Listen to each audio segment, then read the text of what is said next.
Hola, buenos días. Bienvenidos todos. Bueno, en primer lugar queríamos agradecer esta invitación que nos pilló un poco por sorpresa. Diego y esta gente loca del BCC que nos tienen en alta estima. Bueno, es un placer venir a este simposio, ¿no? Nosotros lo hemos llamado simposio desde el comienzo porque creíamos que tenía un componente muy, bueno, bastante cercano también, ¿no? Es lo que nos gustaría que fuera esto. Afortunadamente hay un fórum, hoy a la mañana, digamos, y a la tarde habrá seminarios en los que la gente podrá llegar de una forma más cercana a aquellos seminarios en los que quiere participar, ¿no? Yo no sé por qué, quizá porque somos un poco complicados en Mugaritz, siempre solemos tener que hacer una pequeña introducción de lo que es el tema, ¿no? Y le decía a Ramón, bueno, tenemos que explicar un poco qué es lo que vamos a hacer o qué es lo que vamos a mostrar aquí, ¿no? Y realmente, bueno, yo creo que me ha gustado mucho las tres partes diferenciadas que ha habido hasta ahora, han sido fenomenales, bueno, la visión de Sándor, del doctor, ahora Diego, y quizá nosotros venimos como cocineros, ¿no? Como cocineros con un restaurante en marcha, y yo le preguntaba a Diego, oye, ¿qué gente va a venir hoy? ¿Qué gente está sentada en el público, ¿no? Y me decía, pues bueno, es que había gente de diferentes másteres, gente de diferentes grados, industria alimentaria, vanguardia. Y para nosotros esto siempre suele ser de gran ayuda, ¿no? Para saber a quién nos estamos dirigiendo y qué le vamos a contar. Lo que vais a ver aquí, lo que vais a ver y lo que vamos a explicar entre Ramón y yo, es de qué forma nosotros nos acercamos a la fermentación o de qué forma hacemos uso de la fermentación en un restaurante, en un no restaurante, ¿vale? En Mugaritz, donde intentamos que todo sea posible, donde intentamos que la comida no solo sea comida, sino otros muchos símbolos que ya Sándor ha apuntado, el doctor Huth también. Nosotros no servimos comida. Sí, es verdad, damos de comer, pero desde luego a lo que no aspiramos es a llenar el estómago, ¿no? Y yo os quería poner un poco en contexto el tema de las fermentaciones en Mugaritz. Mirad, cuando nosotros hablamos de creatividad, tenemos que hablar de una creatividad dentro de un dominio. Es el dominio de la gastronomía. El dominio de la gastronomía donde hay unos rituales, unos lenguajes, unas formas de hacer que supongo que todos estáis de acuerdo, se están reinventando cada día. Lo que es Mugaritz probablemente no era posible hace 18 años porque estábamos allí y si hubiéramos hecho lo que hacemos hoy nos hubieran cerrado al día siguiente por diferentes razones. El dominio se va reinventando. De hecho, es posible encontrar todo tipo de restaurantes. Antes preguntaba a Sándor a ver si tenía colaboraciones con cocineros de allí alrededor y me decía que sí, que muchos, ¿no? Acabamos de venir de Boston y nos han pasado como si fuera contrabando un poco de miso de allí, ¿no? Bueno, cada uno está haciendo agrandar su campo en la creatividad en base a lo que el dominio permite. Dentro de ese dominio luego hay ese campo de expertos que sois vosotros y muchos de vosotros vais a ser los que nos vais a sacar los colores en unos años porque estáis recibiendo una formación como esta, que me hubiera gustado a mí. Y ese campo es el que va a determinar si las innovaciones que nosotros vamos a meter, antes comentaba a primera hora de la mañana que no hay ninguna innovación o que es muy difícil hacer una innovación en la fermentación, y yo creo que estoy de acuerdo porque casi todo está inventado. Esta nueva técnica solo tiene 8.000 años, o sea, como para inventar algo mucho más nuevo, pero ese campo es el que nos va a dar la credibilidad para seguir empujando para adelante. Y aparte de ese dominio que hemos dicho que es la gastronomía y el campo que sois los expertos, lo somos todos, está el individuo. Estamos nosotros, cada uno de nosotros, qué actitud tenemos ante, por ejemplo, lo que pueden ser fermentaciones. Comentaba antes en una conversación que hace años hemos vivido un hervor de la tecnología, un hervor de la ciencia de los alimentos, de los ingredientes, de los fuegos artificiales de la sensorialidad, y resulta que para mí esto, pues mirando desde otro punto de vista, también es una técnica. Es verdad que ha estado en desuso, aunque, como os vamos a comentar, oye, está en el restaurante todo el tiempo, ¿no? En cierta forma también sentimos esa necesidad de empoderar a lo que es al cocinero, empoderar a lo que son, bueno, esos emisores del terroir, que puede ser el microbioma, vamos a decir, y es lo que os vamos a mostrar es cómo ponemos en práctica en el restaurante todas esas locuras en las que la fermentación es imprescindible. Me gustaría que entendierais eso. Son ejercicios exploratorios de fermentaciones en un restaurante que se sirve de forma real. Un menú de 25 platos en los que se puede comer todo un rango de historias en los cuales nosotros tenemos que hacer grandes esfuerzos para que esas fermentaciones tengan sentido, no sean marcianadas, ¿vale? Vamos a ir avanzando.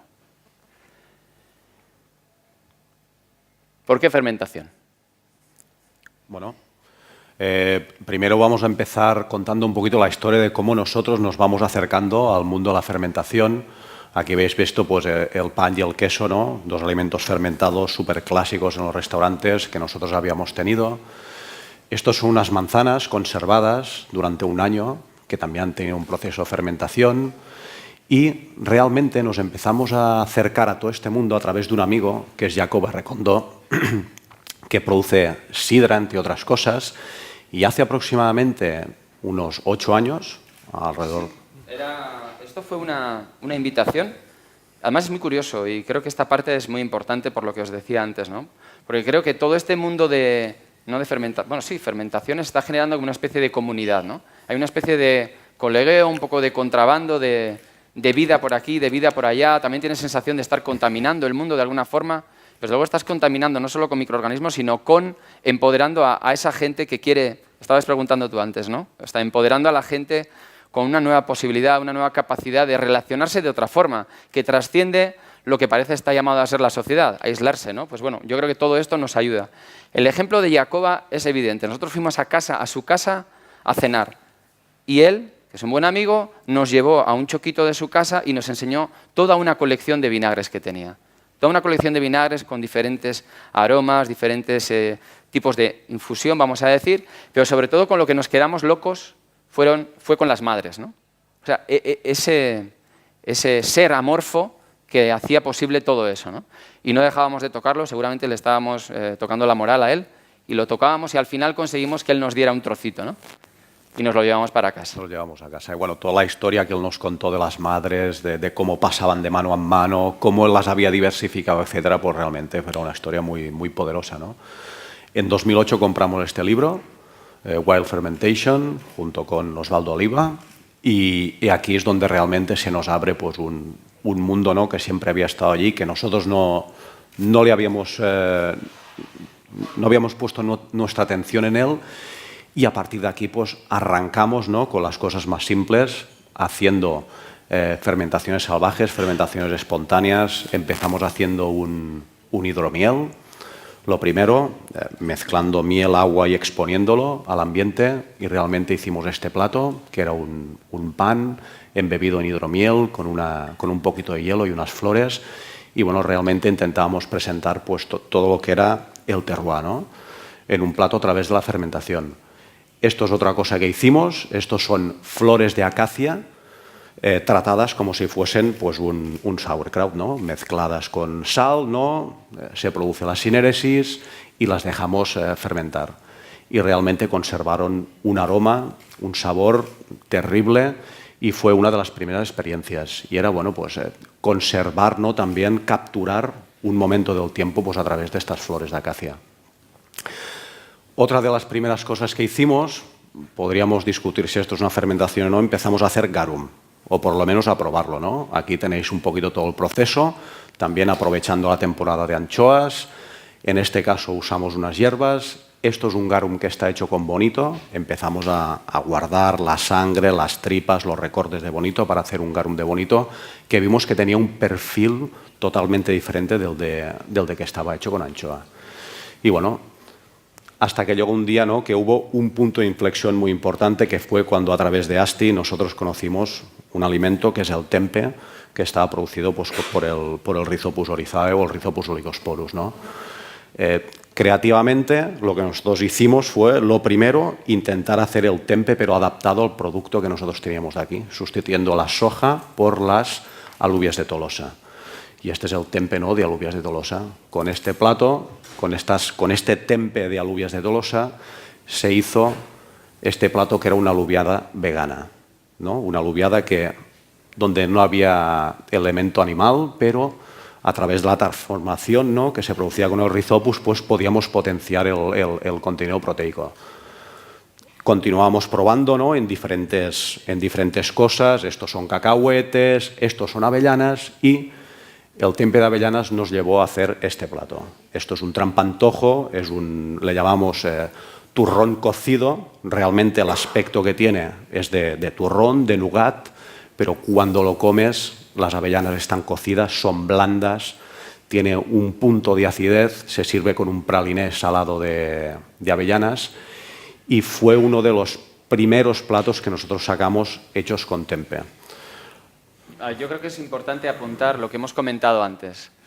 Estábamos en Mugaritz, estábamos sacando un bicho que era un poco bastante raro. Si lo vieras por composición es muy extraño, fuera de contexto. Si nosotros, esto no es que sea una ecuación, pero bueno, esto es nuestro cálculo en el restaurante, ¿no? Cada plato nuevo, si va a contribuir con una novedad, no puede tener un número demasiado elevado de novedades. Si no, el comensal se te va, se desengancha, no lo entiende y te dice, allá tú con tu creatividad. Guay, ¿vale? Nosotros lo que hicimos fue acercar al máximo posible lo que podía ser un producto de aquí y a lo que se podía parecer. Si nosotros decimos de inicio que esto es un tempeh de avellanas, primero tenemos que explicar qué es un tempeh, tenemos que explicar cómo hemos hecho las avellanas, tenemos que explicar por qué. Si tú le llamas turrón salado a esto, la gente ha hecho el suficiente ejercicio, primero para comerlo, aceptarlo sensorialmente, y después, si hace falta, lo preguntará la persona de sala y la persona de sala amablemente explicará lo que hay en ese plato. Pero nosotros tenemos que hacer esos ejercicios de aproximación, si no la gente se nos va. Y este fue uno muy interesante, ¿no? Porque evidentemente se parece mucho. Bueno, ahora un pequeño vídeo donde se ve el proceso de desarrollo, cómo crece el tempeh encima de las avellanas, el Rhizopus.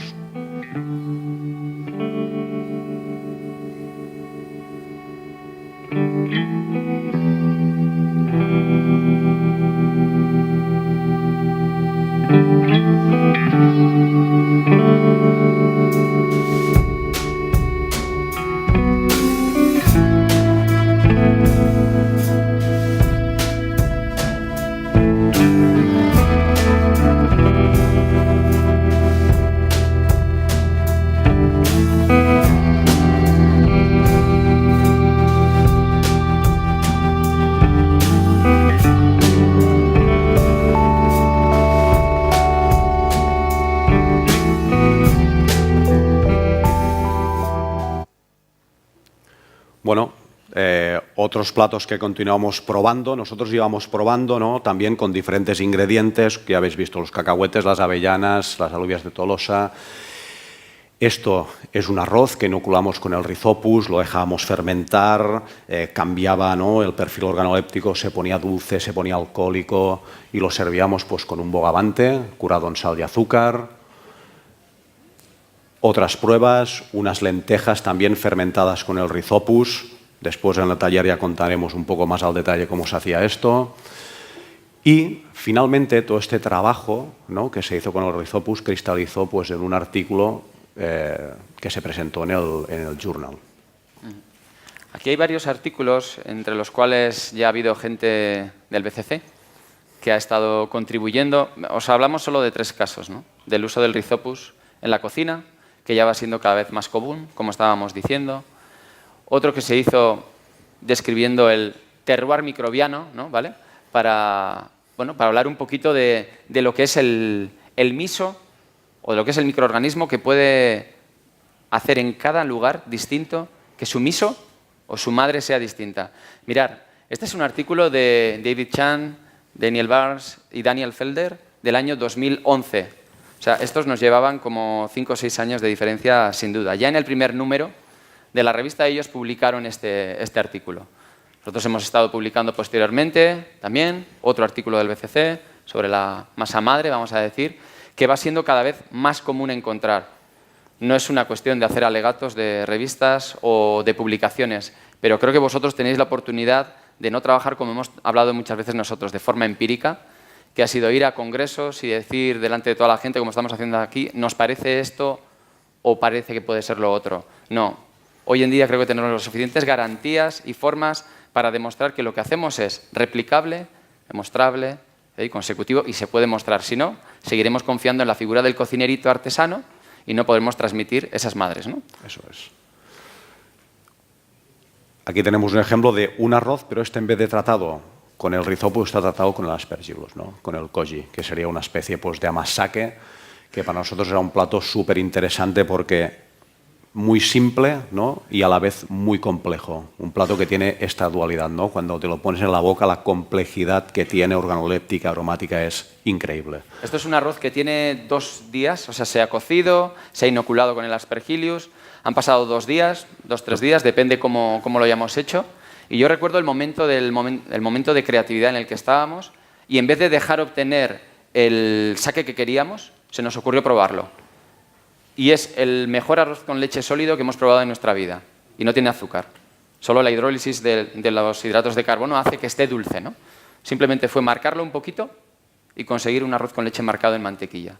Y se lo decías así a la gente y la gente lo aceptaba.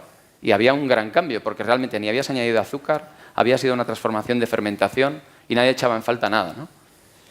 Bueno, hemos visto el Rhizopus, el Aspergillus y ahora veréis pues, el Penicillium candidum, que es el queso, el hongo que crece encima del queso de fermentación láctica del San Marcelín o el queso Brie, y el Penicillium roqueforti, ¿no?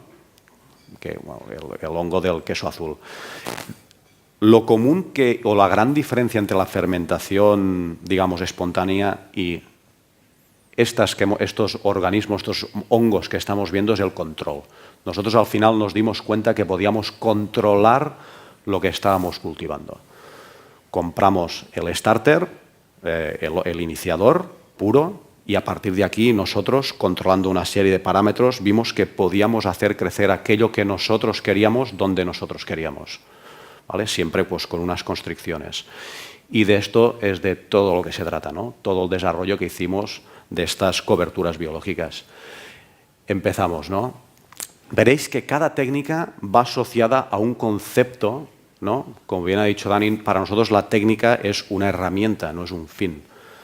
O sea, nosotros usamos esta herramienta para servirles pues, a nuestros comensales cómplices una serie de ideas para que ellos se pregunten cosas, ¿no? Generarles una inquietud.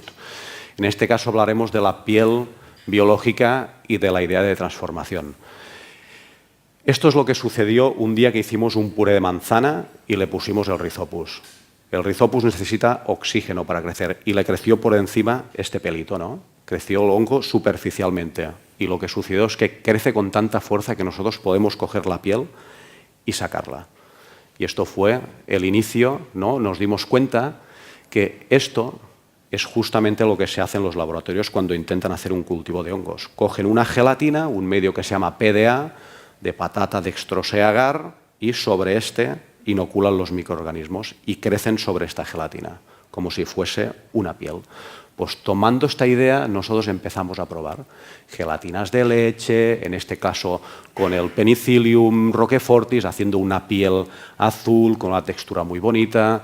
Después probamos también con una gelatina de limón, con el Rhizopus oryzae, obteniendo pues, esta especie de alfombra casi de coche, esta capa peluda, ¿no? Que a nosotros nos llamaba pues, poderosamente la atención y que además cuando la probabas, con que había crecido encima de una gelatina de limón, tenía unos toques ácidos increíbles. Finalmente esto a nosotros nos parecía casi una piel de cordero y decidimos hacer un plato que era este. El cordero ahumado y su pelliza seca, ¿no? En este caso se trata de un lomo de cordero ahumado hasta el extremo con corteza de eucalipto, que se servía con esta piel de cordero que le servía pues, de contraste, ¿no? O de aliño, porque es muy ácida. Y bueno, la gente se sorprendía muchísimo, ¿no? Cuando veía esta cosa y decía, bueno, pero esto es apto para el consumo humano, esto se come, esta pelusa que nos habéis puesto aquí encima, pues sí, era comestible, ¿no? Y realmente no se daban cuenta por el ahumado y por la impresión que les causaba esta piel de que el cordero estaba crudo. Estábamos sirviendo un trozo de cordero crudo, realmente, que simplemente está ahumado. Un día nos hicieron un comentario y es que nos dijeron, cuando me como este cordero es como si chupara la puerta de una iglesia. Y nosotros, esto nos dio mucho que pensar, y pudimos unir esta idea, ¿no? de la religión con este plato. Desde la revista Full, el número 5 hizo un especial dedicado a religión y nos invitaron a participar. Y nosotros, pues, el equipo de Mugaritz escribió un artículo, ¿no? explorando, ¿no?, la Eucaristía, ¿no?, y cómo la alimentación puede trascender, ¿no?, trascender para nutrir el espíritu, ¿no?, y el cuerpo. No es cuestión de evangelizar a la gente, tampoco son los años. Pero bueno, tuvimos que escribir un poco sobre lo que era la vinculación de la alimentación con la religión. Pero nosotros quizá en vez de tirar por la religión, realmente nos quisimos meternos por la parte de la comensalidad, ¿no? Y esa comensalidad que significa compartir, disfrutar, vivir, creemos que tiene bastantes connotaciones parecidas con todo lo que estábamos comentando anteriormente, ¿no? Aquí hay 200 personas aproximadamente que hacen de una forma una comunidad que entiendo que se está repitiendo en diferentes partes del mundo, ¿no? Y estamos compartiendo pues, probablemente una forma de pensar, una forma de ser, una forma de hacer. Y nos pareció que en vez de tirar por ese lado religioso, podíamos tirar por ese lado de compartir, ¿no? Y casualmente, pues todo el trabajo de las fermentaciones tiraba por ahí, porque a nadie le queda ajeno que el pan, que es el cuerpo de Jesucristo por lo que dicen, es una fermentación y la sangre es el vino, es otra fermentación, ¿no? En cambio no se le da mucha importancia, ¿no? Pues mira, ha estado presente en todo el tiempo, ¿no? Y a nosotros siempre son cosas que nos vienen hechas al restaurante, igual que el chocolate, igual que el café, igual que otras cosas, y no le damos importancia, ¿no? De ahí venía un poco la idea de compartir y de escribir un artículo que hablara de estas cosas, ¿no? Bueno, estos son los capítulos, ¿no?, los pequeños capítulos que tenía el artículo y veis que el primero y el último, el primero habla pues, de comida fermentada, el pan y el vino, ¿no?, que son iconográficos dentro de la cultura cristiana, y al final, ¿no?, el poder de la transformación en los tiempos modernos, ¿no? No hay que olvidar que la fermentación es la acción transformadora de los microorganismos, ¿no? Existe un proceso de transformación y también en todas las religiones pues, se busca pues, un proceso de transformación, ¿no? Un pequeño vídeo donde se cristalizó pues, toda esta idea.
Bueno, una línea fina. Ya sabéis que la idea de frontera, ¿no?, de borde, ¿no?, está dentro, ¿no?, de la filosofía de Mugaris, ¿no? Es un punto central y realmente la fermentación nos permitió, ¿no?, ahondar en esta idea de límite, en esta idea de frontera, ¿no? Esto es lo que sucede cuando cae una manzana de estas con las que se hace sidra y no la recoges, ¿no? Empieza a fermentar, empieza a crecer, ¿no?, todo de mos encima de ella. Nosotros lo que queríamos explorar es esta frontera entre lo fermentado y lo podrido. ¿Qué está fermentado, qué está podrido, ¿no? ¿Qué es bueno y qué es malo? Pues depende mucho del punto de vista. Esto de aquí es un vídeo que nosotros nos encontramos, es de Sam Taylor, y es una reflexión precisamente sobre esto, sobre la vida y la muerte, ¿no? Dale, caña.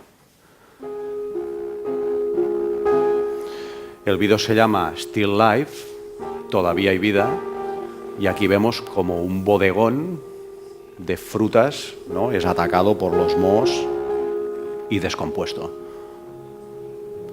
No se ve en esta versión del vídeo, pero aquí delante él pone un bolivic y tú puedes ver que lo único que no cambia es el bolivic.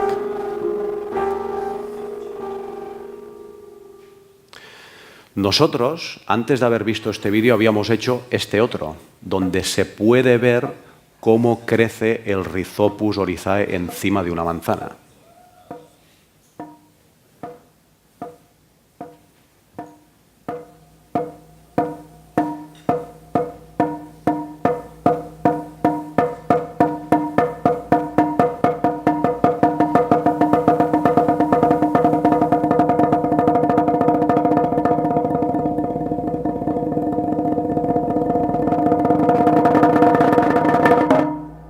Esto simplemente era una manzana blanqueada unos segundos en agua hirviendo e inoculada con los Rhizopus oryzae. Dejada fermentar y le crece por encima todo este hongo.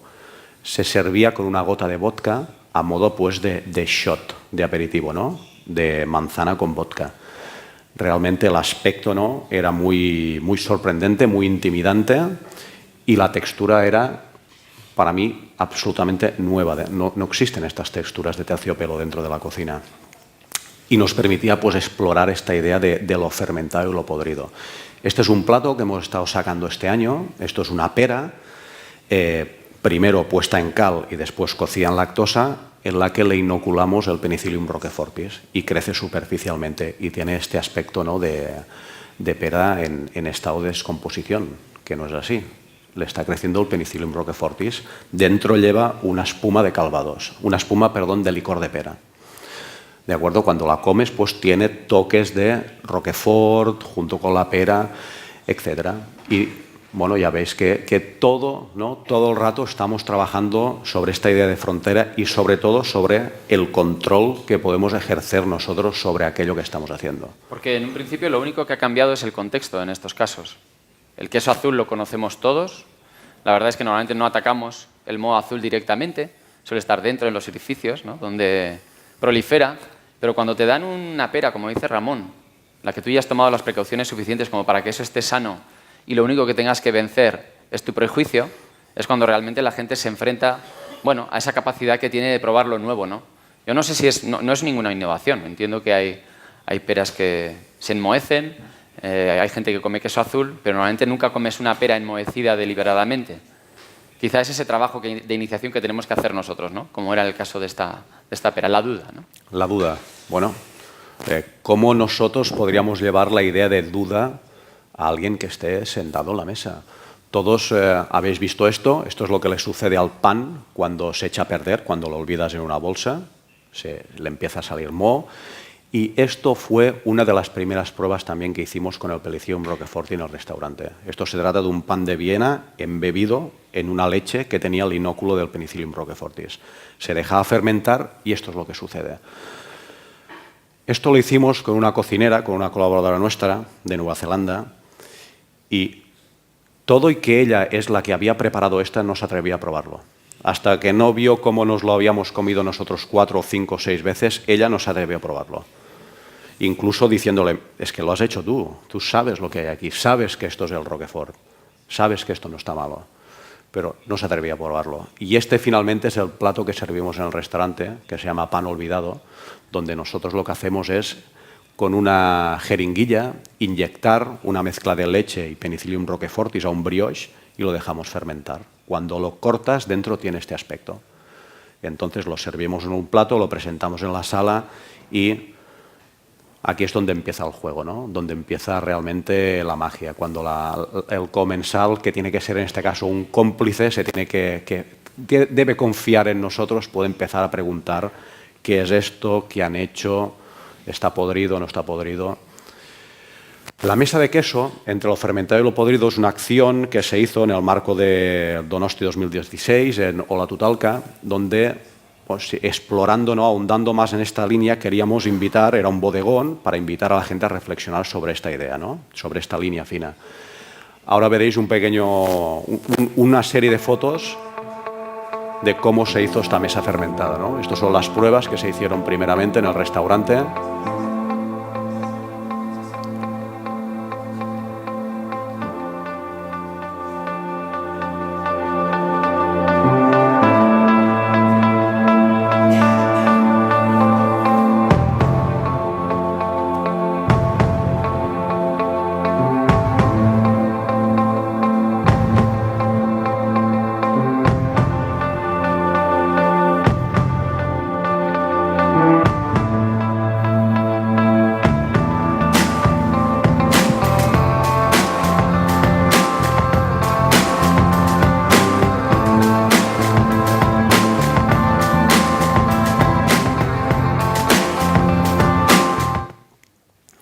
Bueno, al final era una mesa sobre la que se había puesto una capa de crema, leche y gelatina inoculada con Penicillium candidum.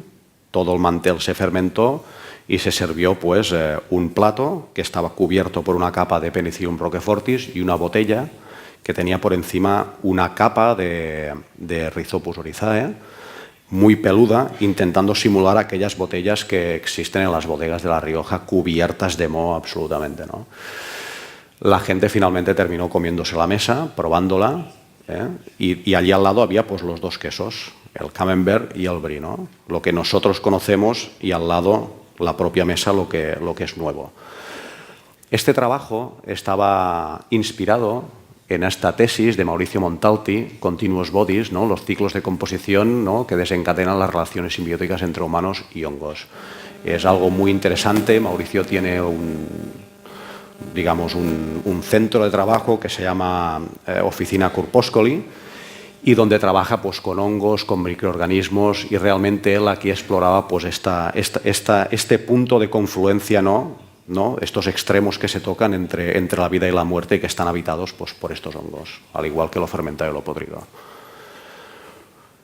Comemos iconos. Está claro que cuando comemos algo, lo que comemos es aquello que simboliza lo que estamos comiendo. Esto no hay ninguna duda. Hay un ejemplo muy fácil de explicar esto, que es: imaginaros que os coméis una rata. No podéis separar. Cuando estás comiéndote una rata, estás comiendo proteínas, grasas, etc. Pero te va a sentar mal, porque tú te estás comiendo aquello que simboliza, y simboliza pues, la suciedad, la enfermedad, etc., ¿no? Es imposible disociarte, estás comiendo el icono de lo que es. Todo esto de aquí son embutidos vegetarianos o veganos. Nosotros siempre nos hemos preguntado por qué los veganos tienen la necesidad de comer una cosa en forma de embutido, cuando realmente ellos no quieren comer carne. Pues la respuesta es porque lo que nosotros comemos son iconos. Bueno, pues trabajando esta idea hicimos este fuet, o este chorizo, llamarle como lo queráis. En los otros embutidos veganos vimos que les faltaba la parte de fermentación, y aquí nosotros se la añadimos. Que hicimos una pasta de tomate seco, lo secábamos bastante porque si tenía mucha agua se nos acidificaba, y esta era la carne. Y le añadimos la grasa a través del aguacate. O sea que esto de aquí era un guacamole con pimentón, ¿no? Con forma de fuet, de chorizo, en el que nosotros le sembrábamos el Rhizopus oryzae, el tempeh, que le crecía superficialmente y le daba este aspecto. Bueno, después de hacer este plato hicimos un pequeño audiovisual donde veréis que es la historia de un cerdo malvado que mata tomates para hacer embutidos.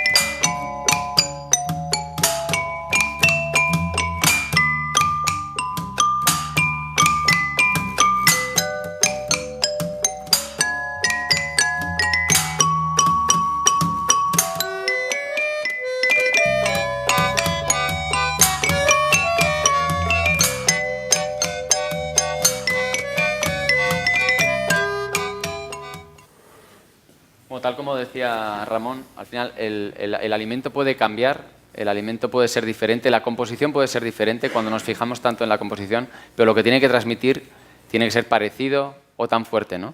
Y es verdad que llevamos tiempo preguntándonos, y además no es ninguna venganza contra los veganos, si hay alguno aquí, yo no tengo nada contra los veganos, pero sí es verdad que es una buena fuente de inspiración cuando hacemos platos en el restaurante, porque realmente fijarte en lo que es la gastronomía regular para poder replicar alimentos ya no solo parecidos, sino, como estaba comentando antes el doctor, más saludables, bueno, pues al final ayuda a meter una nueva gastronomía, ¿no?, en la cocina.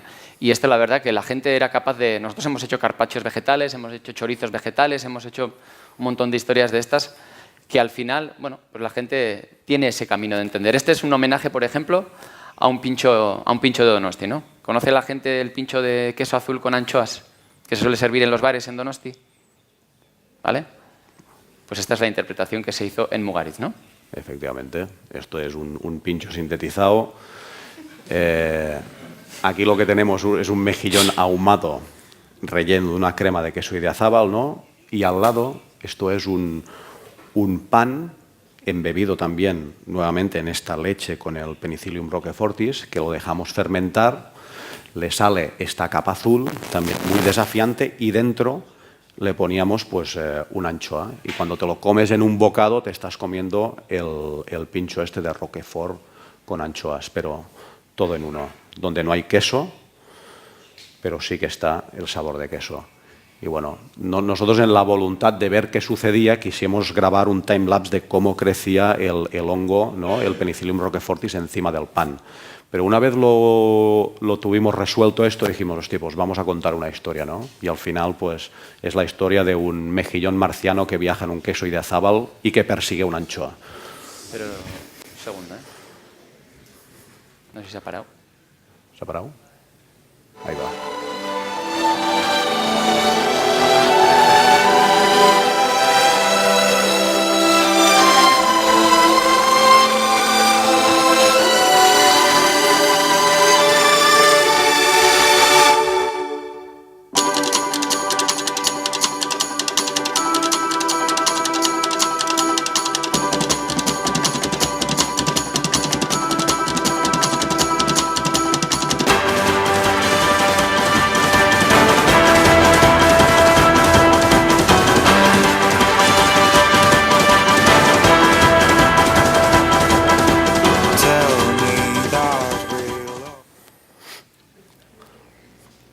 Bueno, vamos a explicar ahora dos casos de desarrollo de dos platos, ¿no? Dos ejemplos de cómo nosotros vamos trabajando, ¿no?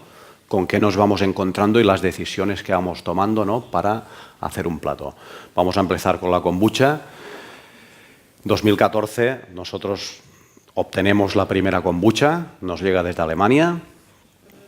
Y esta es la primera, la primera madre que obtuvimos de hacer la primera kombucha. Era esto de aquí. Nos pensábamos que algo habíamos hecho mal. Esta es la madre en 2016. Somos capaces de hacer una madre lo suficientemente grande como para usarla de mantel en una mesa. Ya ves que por el camino hemos aprendido bastante de por lo menos cómo tenemos que cuidar la kombucha. Bueno, lo primero que se hace, también un poquito sigue al hilo de lo que está explicando Diego, es probar en diferentes tés, ¿no? En té negro, en té verde, incluso también lo llegamos a probar en café, en diferentes cosas, a ver qué sucede, ¿no? El resultado final para nosotros fue pues, que tuvimos una kombucha para beber bastante rica. Eso es. Son pues diferentes kombuchas de té verde, de té negro, etcétera, que bueno, que ahora nos la bebemos en el restaurante y que está muy bien. Pero ¿qué sucedió? También en un libro de Sándor vimos que podíamos curar la kombucha en azúcar. Entonces cogimos el SCOBY, lo curamos el azúcar y lo que obtuvimos fue esto, una gominola, una especie de gominola. Y entonces nos empezamos a focalizar en la madre de la kombucha. Empezamos pues con que vemos que lo podemos curar en azúcar, pues empezamos a curar las madres de kombucha en diferentes cosas. Todas o casi todas con un perfil dulce, ¿no? En anís, también en alcohol, en anís, en armagnac, etcétera. Aquí lo tenemos, ¿no? Por apuntar una cosa que creo que a mí, por ejemplo, es lo que me parece más relevante de lo último que estamos hablando, ¿no?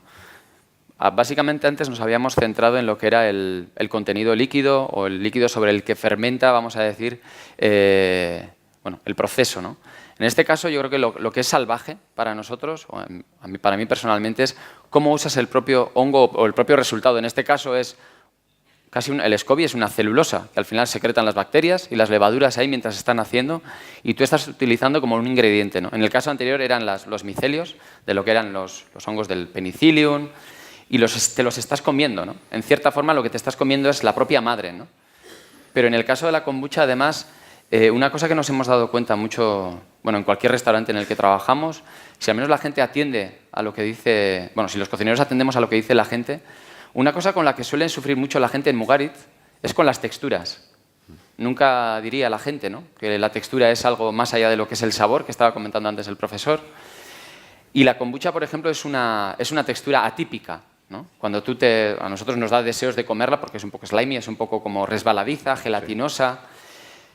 Bueno, pues el desafío de utilizar la propia madre como ingrediente básico ha hecho que, bueno, no sé cuántos kilómetros habremos producido de kombucha, ¿no?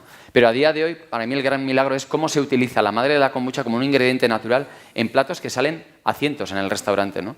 Y el dominio ese ha venido poco a poco, ¿no? Como comentaba Ramón, curando, haciendo, desechando, probando muchísimas cosas, ¿no? Ya lo veis aquí, diferentes kombuchas cultivadas y curadas en diferentes medios. Incluso, ya veis, hemos llegado a deshidratar el SCOBY, freírlo, a ver qué sucedía, resultado no óptimo. Esto es muy interesante, no es apto, no es comestible, pero esto es lo que sucede cuando curas una madre kombucha, la deshidratas en arcilla, en este caso en agalita. Pues se obtiene una especie de cuero, ¿de acuerdo?, que nos daba que pensar y empezamos a mirar y existe esto, ¿no? Hay empresas que se dedican a hacer ropa con SCOBYs, ¿no? O sea, que incluso no puede servir, ¿no?, para un montón de cosas variopintas, este SCOBY, no solo para comer. Volviendo a lo comestible, al final, ¿qué sucedió? Cogimos un puré de fresas en el que le pusimos un 10% de starter, una pequeña madre y queció por encima una kombucha roja fantástica que curamos en azúcar y la usamos para hacer un plato de fresas con nata, que es este aquí. Es una nata texturizada con una fibra vegetal que se sirve con este SCOBY dulce y a la vez con unos toques ácidos que recuerda a las fresas con vinagre, y es un plato realmente muy rico. Y es una combinación de texturas muy interesante, ¿no? Es esta textura cremosa, ¿no?, de la nata con esta textura un poco resbaladiza e incluso un poco crujiente, ¿no?, que puede llegar a tener Pero en este caso el poder del sabor, que es la fresa, ¿no? Es tan potente que al final uno se aferra a lo que es el sabor de la fresa. Y digamos que la textura, en este caso deshidratada de la madre de la kombucha, es muy parecida a lo que es una gominola. Entonces te acabas comiendo como una gominola de fresa con nata, que no es difícil de asimilar, ¿no? Y es lo bueno, en este caso, de esta receta, ¿no? La kombucha como un ingrediente. Bueno, volviendo a la industria, una de las cosas que hacemos para buscar, pues, fuentes para la creatividad es ver qué productos se están haciendo con kombucha. Y nosotros nos dimos cuenta que hay un montón de productos donde la kombucha aparece como un ingrediente de la fórmula. Y es un ingrediente que se usa como coagulante. Y dijimos, bueno, perfecto, vamos a ver si funciona. Hicimos una leche de soja en el restaurante casera, le pusimos azúcar, le pusimos un poquito de vainilla, porque la leche de soja así natural es muy dura de beber. Y la inoculamos, ¿no? Le pusimos starter, una pequeña madre, y empezó a crecer por encima un velo fantástico, casi translúcido, de kombucha. Y que además tenía una textura y una acidez que te lo podías comer directamente. En realidad nosotros lo que queríamos hacer eran unas natillas, ver si funcionaba como coagulante, a ver qué textura tenía con la soja. Y al final lo que hemos acabado haciendo es este plato, un plato que se llama pasta viva, que es un boquerón, ¿no?, que ha estado marinado en un aceite de ajo, que está envuelto por esta pasta que está viva, porque nosotros no le hacemos nada, simplemente la cortamos y envolvemos el boquerón y lo servimos con un poquito de pimienta y un poquito de perejil. Y cuando lo comes, esto es la recreación, pues, de unos boquerones en vinagre, donde la acidez te la aporta la madre de kombucha, pero que realmente tiene una textura muy especial, tiene una textura crocante por fuera y mórbida por dentro, ¿no?, del pescado. Y ahora veréis un vídeo de cómo crece esta kombucha, un timelapse del crecimiento de la kombucha. ¿Son 5 días? Son 5 días. Esto es un timelapse de 5 días. Veréis lo orgánico que es, ¿no? Parece un animal.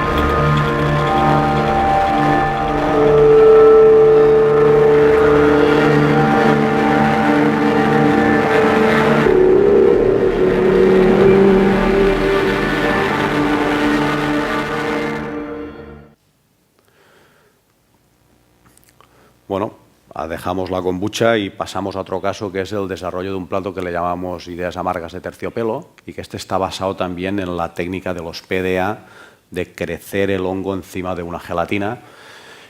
Empezamos haciendo pruebas, pues en este caso una gelatina de leche y nata con el Penicillium roquefortis, y vimos que podíamos obtener, ¿no?, pues una lámina que se podía sacar, que repelía hasta cierto punto el agua. Probamos de ponerle citina para generar burbujas y crecer el hongo, y obteníamos esta especie de superficies lunares fantásticas en las que podíamos jugar pues con diferentes líquidos sobre esta superficie para hacer platos, para darle sabor. Y bueno, entonces dijimos, hostia, ¿podemos hacer crecer este hongo directamente encima de un plato? Pues bueno, lo que hicimos primeramente es coger un bol, enfriarlo con nitrógeno, ponerle dentro esta gelatina, ¿no?, de leche inoculada con el penicillium, y quitar el exceso. Y poner gelatina, ¿no? Leche y gelatina. O sea, leche y gelatina, y quitar el exceso líquido. Entonces, creando una mínima capa sobre el plato. Esto lo dejamos fermentar, crece el Rhizopus y sucede esto, ¿no? A partir de aquí decimos, bueno, esto es interesante, empezamos a probar en diferentes platos a ver el efecto que tenía, en piedra, en cristal, y aquí decidimos cambiar de hongo. Decidimos cambiar de hongo y pasarnos al Penicillium candidum, a ver si podemos hacer exactamente lo mismo. Y efectivamente, conseguimos hacer esto. Un plato donde se sirve el hongo directamente encima del plato, o sea, se ha fermentado directamente encima del plato, y además esto tiene una característica, y es que cuando lo calentas un poquito, un par de segundos en el microondas, la gelatina que está debajo del hongo se funde. Y entonces cuando lo rompes con la cuchara tienes un terciopelo con el patrón de crecimiento del hongo, y debajo tienes un líquido caliente. Finalmente es con que el hongo, hay que decir que nosotros lo usamos en muy alta proporción, es un poco amargo, no sé si habéis comido la corteza del queso brie, es bastante amarga. Lo intentábamos compensar pues con un crioconcentrado de manzana y zanahoria. Entonces tenías por arriba este líquido, el terciopelo, y líquido por debajo cuando lo estabas comiendo. O sea, sería una mezcla de estar comiéndose una torta del Casar, una torta de la Serena, tibia, con una piel de brie. Eso es. Y con una manzana, que podría ser el maridaje perfecto, ¿no? No sé si alguna vez iba a decir a ver si le habéis dado un beso a un queso blanco, pero en realidad si te metes un queso de moho blanco en la boca, y como hemos hecho nosotros puedes conseguir retirarle la piel, si te lo metes en la boca y lo atrapas con tu lengua, es una textura grasa. Es algo súper raro, porque aunque es totalmente, bueno, seco, la sensación, la percepción que tú tienes en la boca es grasa. Es grasa. Y se mezcla grasa y con ácido y dulce. Y aquí, bueno, pues un pequeño vídeo de... Primero es un timelapse y después nos metemos pues dentro del hongo.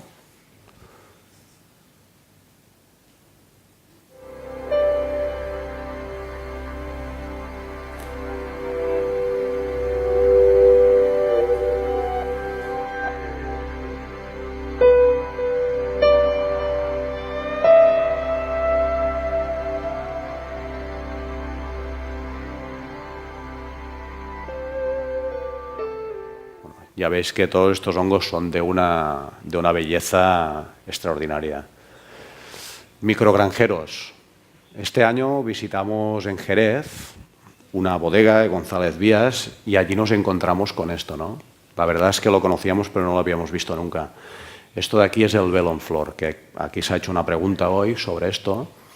Esto es la crianza biológica, ¿no?, de los vinos de Jerez, donde las levaduras crecen en la superficie del vino, y estas levaduras pues consumen la glicerina, ¿no? Es un vino fortificado, consumen la glicerina y todos los restos de azúcar, produciendo el Jerez, que es el vino más seco del mundo, o uno de los vinos más secos del mundo, donde nos decían que lo que tiene sobre todo es sapidez, ¿no? Dicen, es sapidez.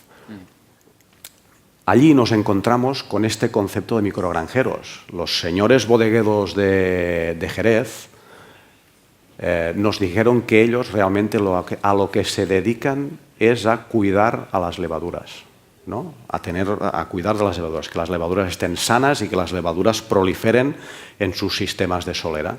Incluso nos comentaron que cuando tenían un problema es cuando una levadura moría o le sucedía algo dentro de la solera, pues tenían que eliminar ese barril, tenían que eliminar los barriles de alrededor para evitar la contaminación.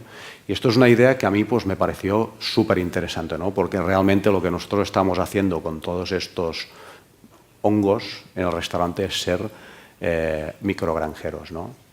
Realmente no tenemos ni gallinas, ni conejos, ni nada, pero tenemos nuestros hongos, ¿no? Tenemos que controlar una serie de parámetros que lo tenemos que tener bastante claro, de pH, de temperatura, de actividad de agua, etcétera.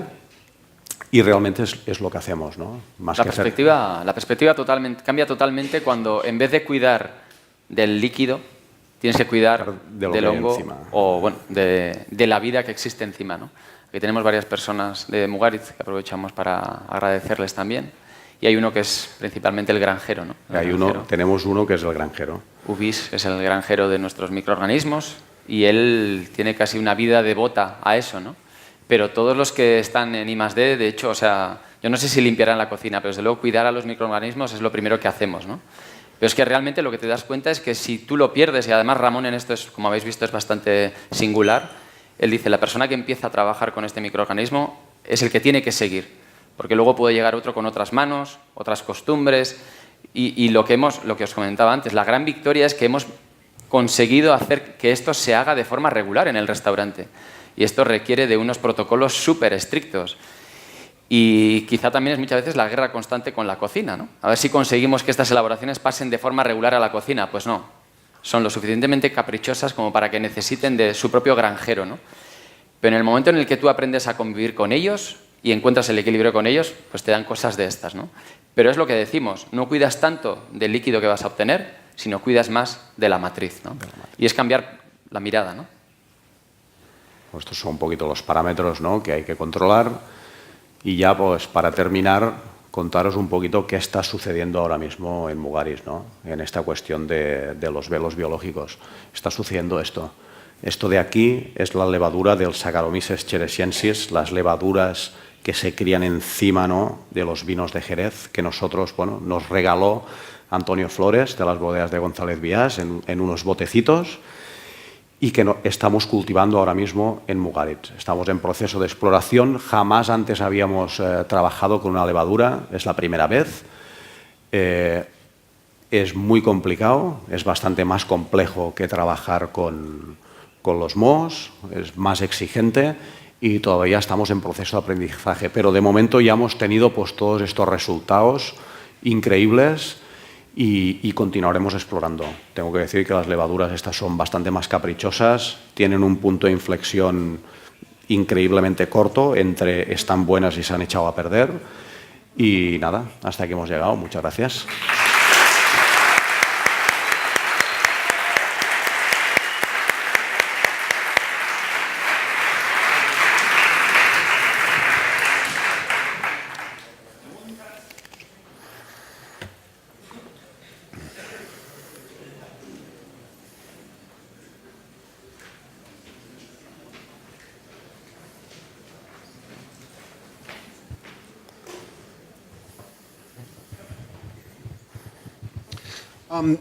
Okay, so during the break, some students came to ask me a question, and I want to ask you the same question, which is that, you know, the inspectors, the people who regulate your restaurant, how do they feel about the experimental ferments that you're doing?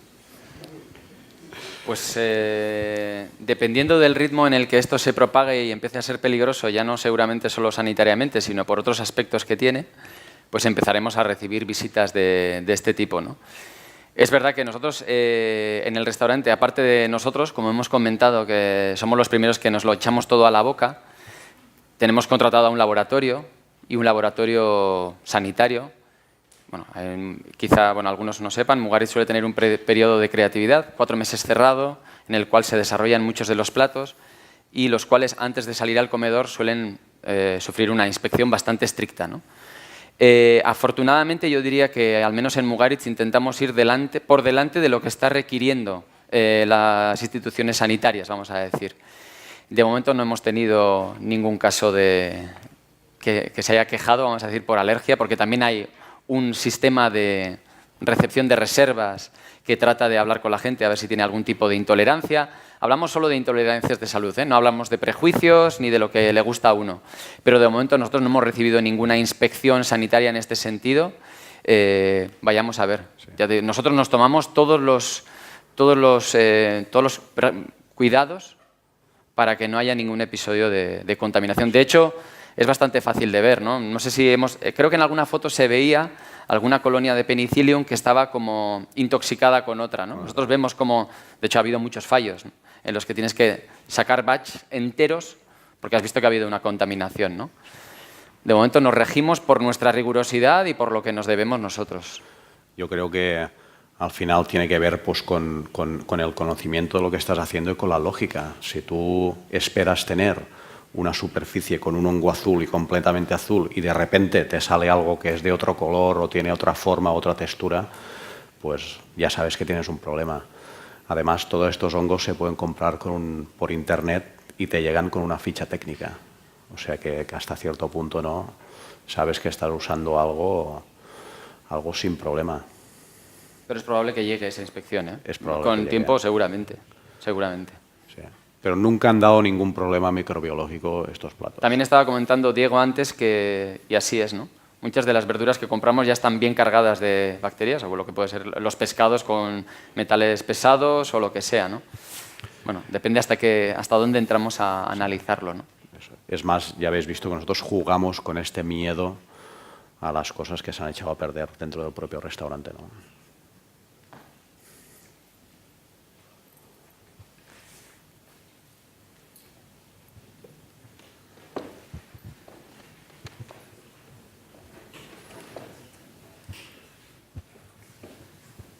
Opa, bueno, yo creo que he sido uno de los que ha hablado con él sobre ese tema.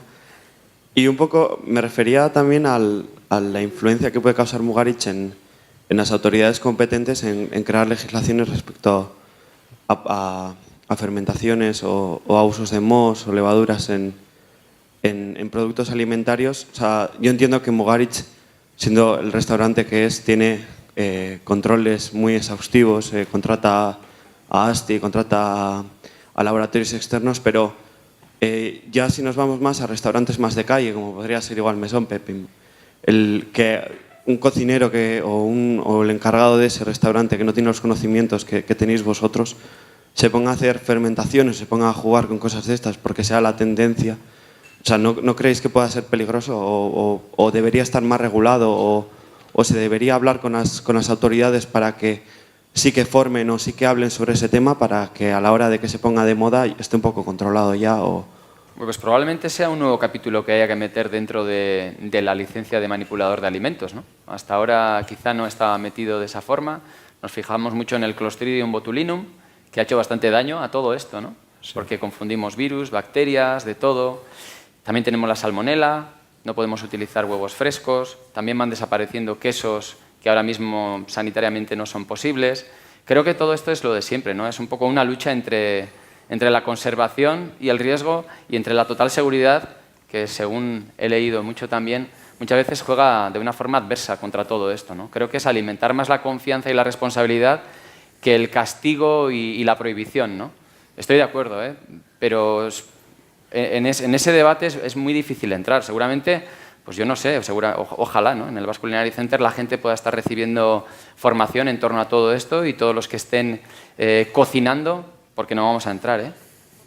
Toda la gente que cocina, cómo cocina, en qué sitios cocina, es una cosa bastante difícil de controlar. Yo estaría a favor de que lo regulen, pero probablemente hay muchas otras cosas también que hay que regular en la misma forma. Sí es verdad que es un nuevo campo, que puede tener sus riesgos y que hay que formar a la gente. Probablemente sí.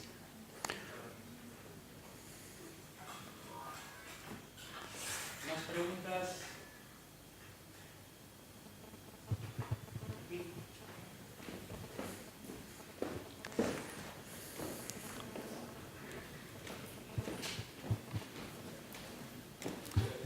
Hola.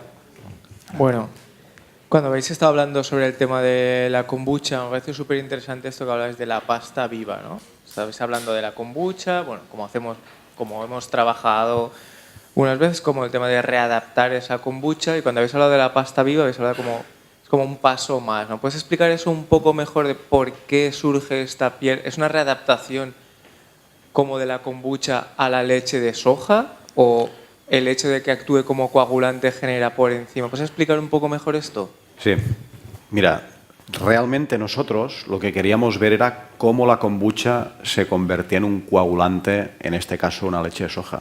Pero lo que sucedió es que le salió, actúa como coagulante de la leche de soja, es verdad, funciona perfectamente, pero por encima le sale este velo. Entonces, o sea, las natillas que quedan están bien, aceptable, pero es que la pasta que hay por encima es lo mágico. No. O sea, le sale este velo. Esto es la madre, vamos Es la a decir. madre. Es la madre de Le sale esta madre. de un caldo o sea, de leche de soja. Tú tienes la leche de soja, nosotros le ponemos pues un 10% de líquido, de té negro, ¿vale? En fermentación y un trocito de madre. Y lo dejamos fermentar. Y esto al cabo de unos días se ha cuajado, pero por encima le ha salido otra madre. Otra madre que se ha hecho a partir de la leche de soja. Y esta es la que usamos para la pasta viva. Y normalmente las madres de kombucha, las de té negro, si las intentas comer, tienen una textura muy complicada, ¿no? Se te hacen una bola en la boca. Bueno, hay opiniones variopintas al respecto. Hay gente que sí que le gustan. Yo creo que tiene una textura complicada y que se te hace una bola. Pero en la de soja directamente lo puedes comer. Es crocante, tiene buena textura, etcétera. Sí, pero realmente fue un efecto de que salió esa madre por encima, la quitamos para probar las natillas y de repente probamos la madre y vimos que estaba muy buena. Y el concepto de que está viva es que está viva de verdad. O sea, no la hemos curado en azúcar, deshidratándola, no le hemos hecho nada. Tal cual sale, se corta y se envuelve el boquerón y se sirve. O sea que es un alimento que está vivo, en este caso.